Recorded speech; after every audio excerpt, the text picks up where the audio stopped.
Kalau di ruang makan, adik-adiknya sering bercerita tentang prestasi mereka di sekolah dan ayahnya menyambut dengan antusias, tapi tidak dengan Doni. Bahkan ayahnya tidak pernah menanyakan prestasi Doni di pesantren. Dan Doni pun tidak pernah menceritakan prestasinya.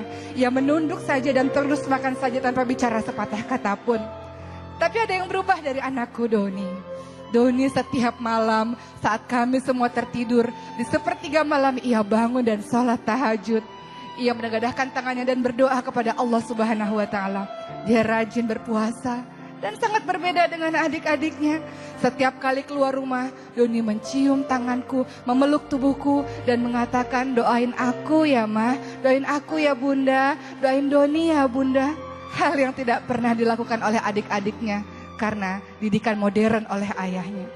Maka Doni menjadi anak yang sangat aku sayangi. Ketika Doni selesai dari pesantren, ia kembali ke rumah berharap ia akan kuliah.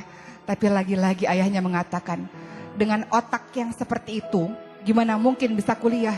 Biarkan saja dia nggak usah kuliah, nanti malah jadi beban saja. Begitu kata suamiku. Maka Doni pun tidak membantah, ia sibuk mengisi hari-harinya dengan menjadi remaja masjid di perkampungan, bukan di daerah komplek kami. Setiap hari dia datang ke masjid untuk menjadi imam masjid.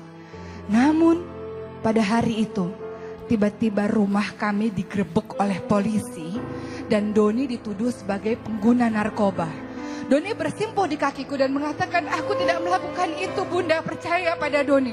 Doni sama sekali tidak melakukan itu. Doni memang sering pergi tengah malam karena Doni berzikir di masjid bersama teman-teman. Karena Doni melakukan ibadah-ibadah di masjid bersama teman-teman. Tapi Doni tidak melakukan itu Bunda, itu fitnah. Itu tidak benar Bunda, Bunda jangan percaya dengan kalimat-kalimat itu. Dan Doni pun pada akhirnya dibawa ke kantor polisi dan ayahnya ini memang sangat sayang sebenarnya dalam hatinya, berusaha untuk membebaskan Doni. Dan memang Doni pun terbukti tidak bersalah. Tapi ternyata kenyataan ini kembali membuat suamiku sangat malu. Dan kembali perkataannya adalah, kenapa sih Doni selalu buat ayah malu dari kecil? Sudah gak pinter di sekolah, bodoh, gak naik kelas, sekarang buat malu lagi, kata ayahnya kembali memarah-marahi Doni.